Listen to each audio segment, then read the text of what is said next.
దేవుని అతి పరిశుద్ధ నామానికి స్తోత్రములు. మనల్ని ఇంత మటుకు కాచి కాపాడిన దేవాతి దేవునికి వందనాలు, స్తుతులు, స్తోత్రములు చెల్లిద్దాం. రాత్రంతా కూడా దేవుడు తన రెక్కల నిండిన మనల్ని భద్రపరిచి మరి ఉదయకాలం చూసే భాగ్యంను తన మా కృప చేత దేవుడు మనకందరి కూడా అనుగ్రహించినందుకు దేవునికి వందనాలు, స్తుతులు, స్తోత్రములు చెల్లిద్దాం. మరి ఈ యొక్క ఉదయకాలంన అపోస్తలుడైన పౌలు ఎఫెసీయులకు రాసిన పత్రిక 2వ అధ్యాయం 6వ వచనం నుంచి 10వ వచనం వరకున్న దేవుని వాక్యం చదువుకుందాం. మరి ఎఫెసీయులకు రాసిన పత్రిక 2వ అధ్యాయం 6వ వచనం నుంచి 10వ వచనం వరకున్న దేవుని వాక్యం చదువుకుందాం. క్రీస్తు యేసునందు ఆయన మనకు చేసిన ఉపకారం ద్వారా అత్యధికమైన తన కృపా మహాదైశ్వర్యంను రాబో యుగములలో కనపరచు నిమిత్తం క్రీస్తు యేసునందు మనలను ఆయనతో కూడా లేపి పరలోకమందు ఆయనతో కూడా కూర్చుండబెట్టను. మీరు విశ్వాసం ద్వారా కృపచేతనే రక్షింపబడి ఉన్నారు. ఇది మీ వలన కలిగినది కాదు, దేవుని వరమే. అది క్రియల వలన కలిగినది కాదు, కనుక ఎవడునూ అతిశయపడ వీలు లేదు. మరియు వాటి యందు మనము నడుచుకొనవలనని దేవుడు ముందుగా సిద్ధపరిచిన సత్క్రియలు చేయుటకై మనము క్రీస్తు యేసునందు సృష్టింపబడిన వారమే, ఆయన చేసిన పని అయి ఉన్నాము. దేవుని నామానికి స్తోత్రములు. మరి పౌలు భక్తుడు ఎఫెసీ సంఘానికి రాస్తున్న పత్రిక, మరి ఇక్కడ దేవుడు మనకిచ్చిన రక్షణ గురించి రాస్తా ఉన్నారు. మరి యేసు ప్రభు నిజమైన దేవుడని మనం తెలుసుకున్నప్పుడు మన పాపములన్నీ కూడా మన నోటితో ఒప్పుకొని మరి వాటిని విడిచిపెట్టి దేవుని మన హృదయంలోకి ఆహ్వానించడం ద్వారా మనం రక్షింపబడతాం. మరి ఆ రక్షణను బట్టి మనము అతిశయించడానికి వీల్లేదు. అది దేవుని యొక్క మరి కృపచేతనే మనకు కలిగి ఉన్నది అనేసి ఇక్కడ దేవుని వాక్యం సెలవిస్తున్నాం.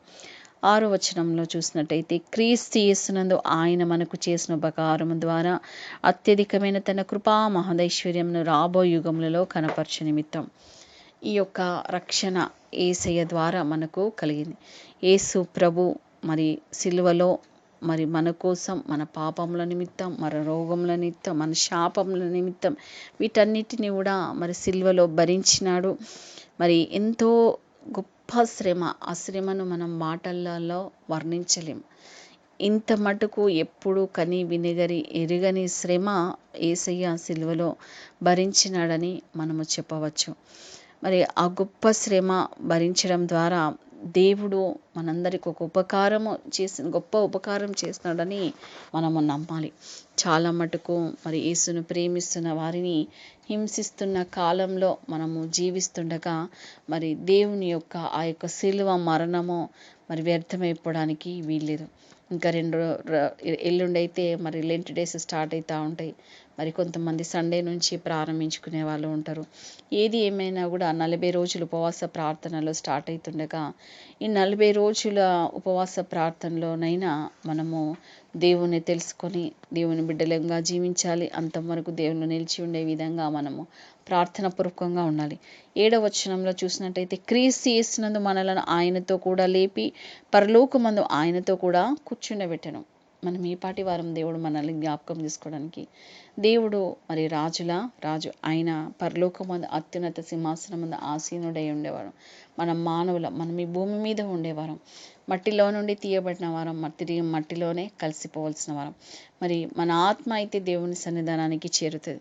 మరి దేవుడు నరులారా తిరిగి రండని మరి కీర్తనలో ఉన్నట్టుగా దేవుడు మనల్ని లోకంలోనికి పంపించిన రీతిగానే తిరిగి తన సన్నిధానానికి పిలుచుకుంటా ఉన్నాడు. ఎందుకంటే తన యొక్క ప్రేమ చూడండి, యేసుక్రీస్తు ద్వారా మరి ఉపకారము దేవుడు మనకు అనుగ్రహించినాడు. ఇప్పుడు క్రీస్తు యేసునందు మనలను ఆయనతో కూడా లేపి మనము చనిపోయినను మనకు ఒక నిరీక్షణ ఉన్నది. తిరిగి మనము ఆయన రాకడ సమయంలో మనము ఆయనతో పాటు ఎత్తబడతామో, మన ప్రియులను కలుసుకుంటామనే ఒక గొప్ప నిరీక్షణ మనకందరికి కూడా ఉన్నదని నమ్మాలి. పరలోకమందు ఆయనతో కూడా కూర్చుండబెట్టెను. పరలోకము మరి అదొక బ్యూటిఫుల్ ప్లేస్. మరి అది దాని వీధులన్నీ కూడా బంగారపు వీధులని, మరి అక్కడ ఏ కొదువ ఉండదు. అక్కడ ఎప్పుడు కూడా ఆనందమే, సమృద్ధి, మరి దేవుని కొనియాడడము, దేవుని దూతలు మరి పరిశుద్ధులు అందరూ అక్కడ ఉంటున్న ఆ యొక్క గొప్ప పరలోకంలోనికి దేవుడు మనల్ని పిలుచుకుంటున్నాడు. అక్కడ తన పక్కన కూర్చోబెట్టుకొని ఆ యొక్క గొప్ప ఆనందాన్ని దేవుడు మనకు అనుగ్రహిస్తున్నందుకు మనం దేవునికి ఎల్లప్పుడూ కూడా కృతజ్ఞులమై జీవించాలి. అది పొందుకునే విధంగా ఈ లోకంలో మనము జీవించాలి. 8వ వచనంలో మీరు విశ్వాసం ద్వారా కృపచేతనే రక్షింపబడి ఉన్నారు. ఇది మీ వలన కలిగినది కాదు, దేవుని వరమే. అది క్రియల వలన కలిగినది కాదు గనక ఎవడునూ అతిశయపడ వీలు లేదు. ఈ యొక్క వచనాలు ఎప్పుడు కూడా మన జీవితంలో గుర్తుంచుకొని, మనం రక్షింపబడినామంటే అది దేవుని యొక్క కృప వరమే. అది దేవుడు మనకిచ్చిన వరం. దేవుడు సిలువలో ఆ శ్రమలు భరించి యేసు ప్రభు సిలువలో మరణించి 3వ దినం తిరిగి లేచినాడు కాబట్టి దేవుడు మనకి ఈ పాపపు జీవితం నుంచి దేవుడు మనకు విడుదల ఇచ్చినాడు. అంతేకాని మనం రక్షింపబడినామంటే మనం ఏదో సాధించినట్టుగా మనం పొందుకున్న రక్షణను బట్టి మన హృదయమందు గర్వం రాకూడదు. వేరే వాళ్ళు రక్షణ పొందుకున్నప్పుడు వాళ్ళని చూసి మనము అసహించుకోకూడదు. మరి నేనైతే రక్షింపబడ్డాను, నేను మంచివాడిని లేదా నేను మంచి దానిని అని మనకు హృదయ గర్వము రావడానికి వీల్లేదు. ఎందుకంటే అది దేవుని వాక్యం సెలవిస్తుంది, మీరు విశ్వాసం ద్వారా కృపచేతనే రక్షింపబడి ఉన్నారు. ఇది మీ వలన కలిగినది కాదు. ఇది మనమేదో పొందుకున్నామని కాదు, మన కష్టార్జితమని కాదు, మన జ్ఞానమని కానే కాదు, మన సొంత ప్రయత్నాలు కానే కావు. దేవుడు మనకి ఇచ్చాడు. దేవుడు మనల్ని ప్రేమించి మన జీవితాలు పతనమైపోకుండా, నశించిపోకుండా, మనము పాతాళంలోకి నెట్టివేయబడకుండా మరి దేవుడు మనల్ని కాపాడినాడు. కాబట్టి సమస్త ఘనత మహిమ దేవునికే చెందాలి. దేవుడు నిన్ను ప్రేమించి ఇచ్చిన ఈ యొక్క రక్షణ కానీ నువ్వేదో సాధించినట్టుగా మరి విర్రవీగడానికి వీలు లేదు. 1 యోహాను పత్రిక 4వ అధ్యాయం 10వ వచనంలో మనం చూసినట్టయితే, మనము దేవుని ప్రేమించితమని కాదు, తానే మనలను ప్రేమించి మన పాపములకు ప్రాయశ్చిత్తమైనటకు తన కుమారుని పంపెను, ఇందులో ప్రేమ ఉన్నది. చూడండి, దేవుని వాక్యం ఎంత స్పష్టంగా ఉన్నది. మనము దేవుని ప్రేమించితమని కాదు. ఎవరికన్నా ఏదన్నా చెప్పాలంటే వాళ్ళు చెప్పనియరు. అమ్మ నువ్వు ప్రార్థన చేసుకో, మరి ఎందుకు ఈ శోధన నీ నుండి పోవట్లేదు, ప్రార్థన చేసుకో అని చెప్పాలంటే చెప్పనియరు. నేను ఇంత ప్రార్థన చేస్తున్నాను కాబట్టి దేవుడు ఇంతగా కాపాడుతూ ఉన్నాడు. ఎన్ని శ్రమలు వచ్చినా మరి ఏం కాకుండా దేవుడు కాపాడుతూ ఉన్నాడు.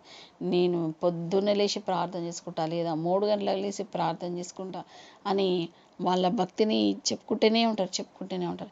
ఎదుటి వాళ్ళు సేవకులు మరి ఇంకా ఏం చెప్తారో, ఏ విధంగా దేవునిలో ఎదగాలి అని ఆశతో వినే మనసు కొద్ది మందికే ఉంటుంది. అతిశయము మనము పడడానికి వీల్లేదు.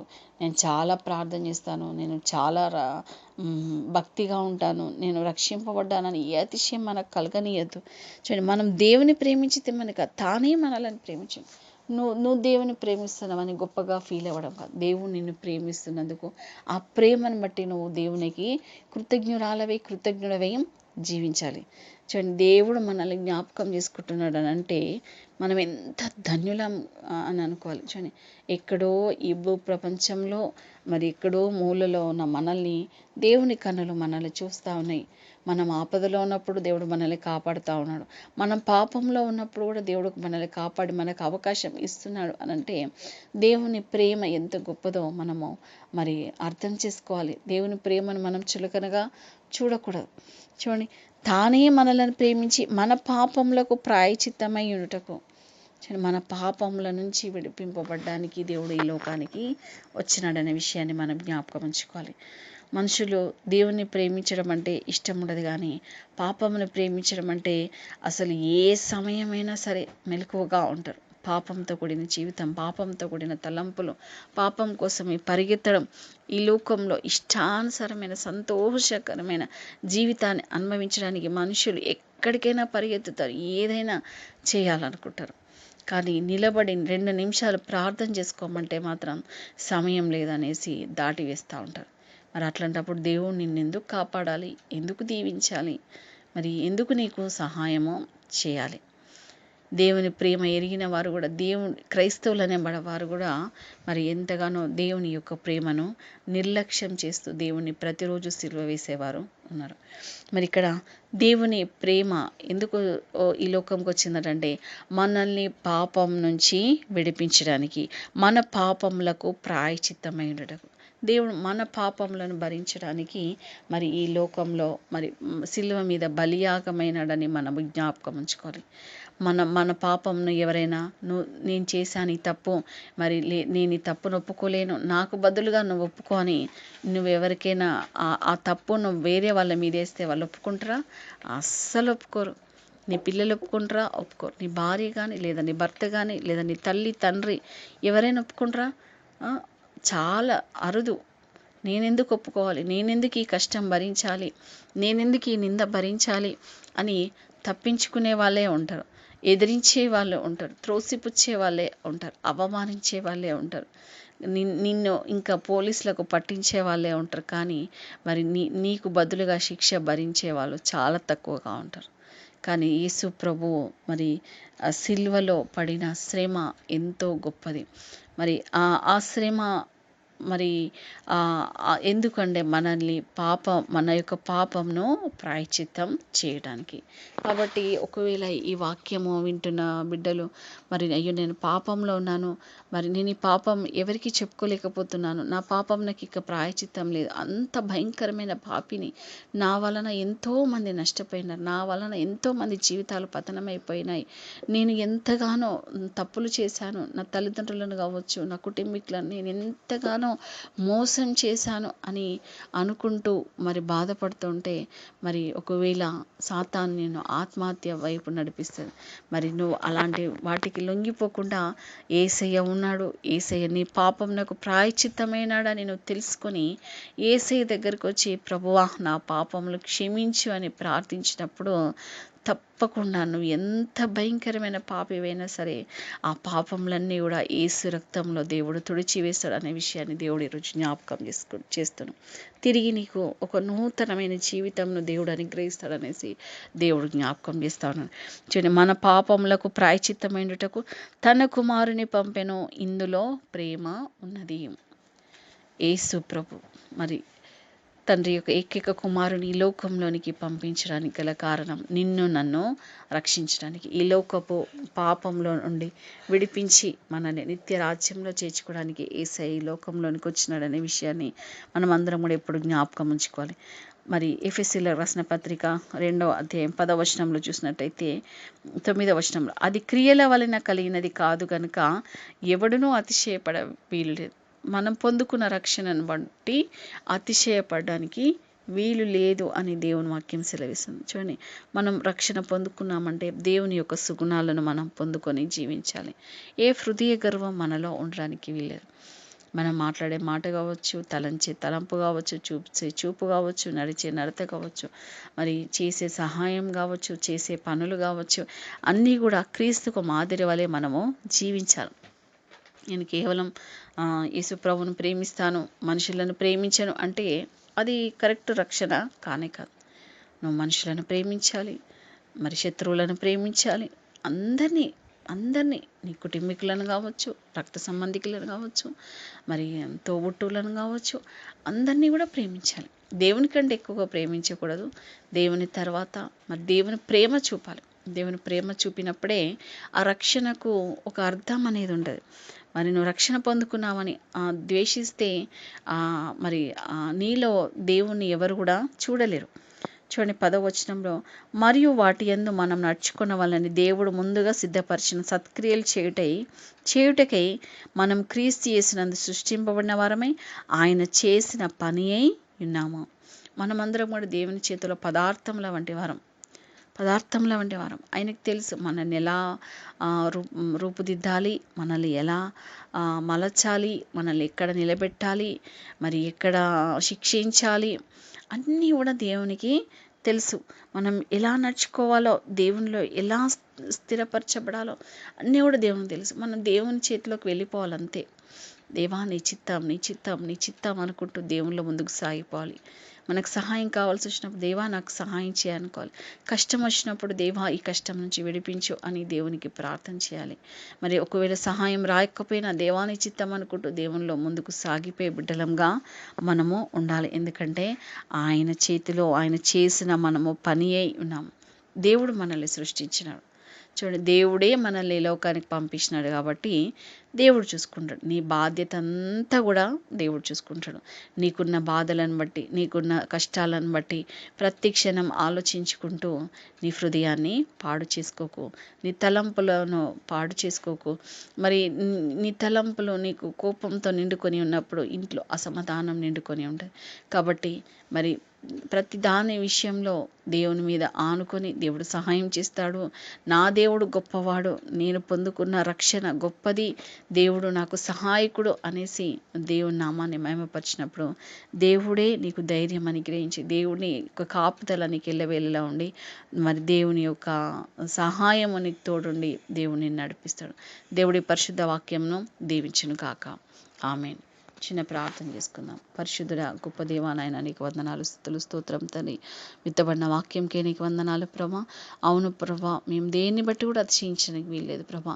మేము ఏది మా జీవితంలో పొందుకున్న అది నీ కృపచేతని అనే విషయాన్ని మేము జ్ఞాపకం ఉంచుకొని ప్రభా, అందరితో సమాధానంగా ఉంటూ మమ్మల్ని మేము తగ్గించుకునే జీవితాలను మాకందరూ కూడా దయచేయమని వేడుకుంటూ మమ్మల్ని మేము తగ్గించుకునే ఘనమైన నామాన్ని ఇచ్చిస్తూ యేసుక్రీస్తు నామంలో అడిగి వేడుకొచ్చున్నాం తండ్రి. ఆమేన్. మన ప్రభువైన యేసుక్రీస్తు కృపయు, ప్రేమయు, సమాధానమును, ఆశీర్వాదమును ఇప్పుడు నెల్లప్పుడు మనకందరికీ తోడై ఉండును గాక. ఆమేన్.